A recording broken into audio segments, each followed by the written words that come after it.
ప్రభుత్వంతో మాకు సంబంధం లేనుకుంటే ఒక బాధ్యత లేకుండా ఆలోచిస్తే వచ్చే కష్టాలకు కూడా మనం భరించాల్సి వస్తుంది. దానికి ఒక ఉదాహరణ పేదవాడికి ఏ విధంగా నష్టం జరుగుతుందో అన్ని విషయాల్లో ఉంది. ఇందులో కూడా మీరు ఒకసారి ఆలోచిస్తే ప్రజలందరికీ అర్థమవుతుంది. నేను ఒకటే చెప్తున్నా, పదే పదే మీలో చైతన్యం తేవడానికి, మీకు అర్థం కావడానికి, మీ భవిష్యత్తుతో వీళ్ళు ఏ విధంగా ఆడుకున్నారు, మీ భావితరాల, మీ పిల్లల భావితరాల భవిష్యత్తు పైన ఎట్లా వీళ్ళు దెబ్బతీశారు అనే విషయాలు చెప్పడం నా బాధ్యత. అవి చెప్పి మీలో కూడా మీ ఆలోచనలు కూడా తీసుకొని, సామాన్య ప్రజానికం ఆలోచన తీసుకుంటాం, మీడియా ఆలోచనలు తీసుకుంటాం, బయట ఇంటలెక్చువల్స్ ఆలోచన తీసుకుంటాం. మళ్ళీ ఒక మెరుగైన పాలన ద్వారా మళ్ళీ రాష్ట్రాన్ని ముందుకు తీసుకుపోవడం కోసం ఈ ఎక్సర్సైజ్ చేస్తున్నాం. ఈరోజు అతి ముఖ్యమైన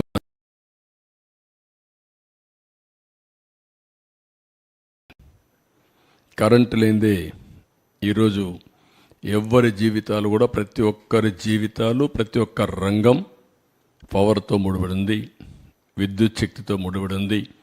దీన్ని ఎంత సమర్థవంతంగా మనం అమలు చేసుకోగలిగితే అంత మెరుగైన జీవన ప్రమాణాలు, అదే మరిగా మనకు అన్ని విధాల లాభం జరిగే పరిస్థితి వస్తుంది. గత చరిత్ర కూడా ఒక స్లైడ్లో నేను చెప్పిన తర్వాత మొత్తం డీటెయిల్స్ కానీ వస్తాను. నెక్స్ట్, ఇది మీరు ఇక్కడ చూస్తే 95/2004 నేను మొట్టమొదటిసారిగా ముఖ్యమంత్రి అయినప్పుడు పవర్ సెక్టర్ రిఫార్మ్స్ 1.0 తీసుకొచ్చాం. That was the beginning. ఈ దేశంలో ఎవ్వరూ చేయలేనప్పుడు ఒక్క ఒరిస్సానే పవర్ సెక్టర్ రిఫార్మ్ తీసుకొచ్చి ఫెయిల్ అయ్యి వదిలిపెట్టారు. అప్పుడు నేను పవర్ సెక్టర్ రిఫార్మ్స్కి వెళ్ళాను. ఆ పవర్ సెక్టర్ రిఫార్మ్స్ వచ్చినప్పుడు దాన్ని మళ్ళీ మీకు ఎక్స్ప్లెయిన్ చేస్తాను. 2014 నుంచి 2019 మళ్ళీ నేను వచ్చే కొద్దికి నాకు 22.5 మిలియన్ యూనిట్లు కరెంటు కొరత, వారసత్వం. అప్పుడే 2.0. ఈసారి సోలార్, విండ్, ఇన్నోవేటివ్ పవర్ కోసం ముందుకు పోయాం. అవి కూడా ఏ విధంగా వచ్చాయి మీకు ఎక్స్ప్లెయిన్ చేస్తాం. 19-24 phenomenal increase in power tariff.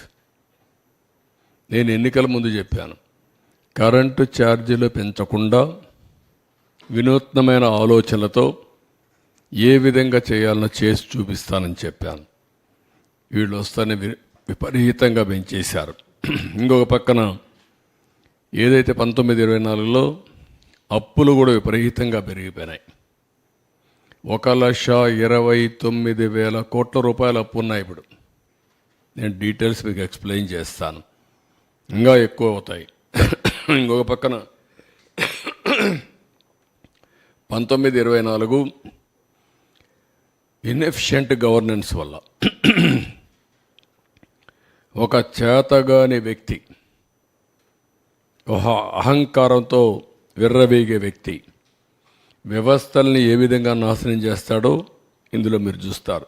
ఒక అసమర్థుడు, ఒక అహంకారి, రెండూ కలిస్తే రాజకీయాలకు తగని వ్యక్తి అనేది కూడా మీరు అందరూ గుర్తుపెట్టుకోవాలి. అలాంటి వ్యక్తి వల్ల సమాజం ఏ విధంగా అతలాకుతలం అవుతుంది, అందరికీ ఏ విధంగా ఇబ్బందులు వస్తాయనే విషయం కూడా మనం గుర్తుపెట్టుకోవాల్సి వస్తుంది.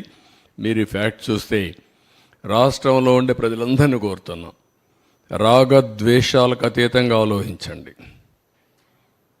ఏదో మీకుండే సిద్ధాంతాలు లేకుంటే కులమో మతం కాకుండా ఇంపార్షియల్గా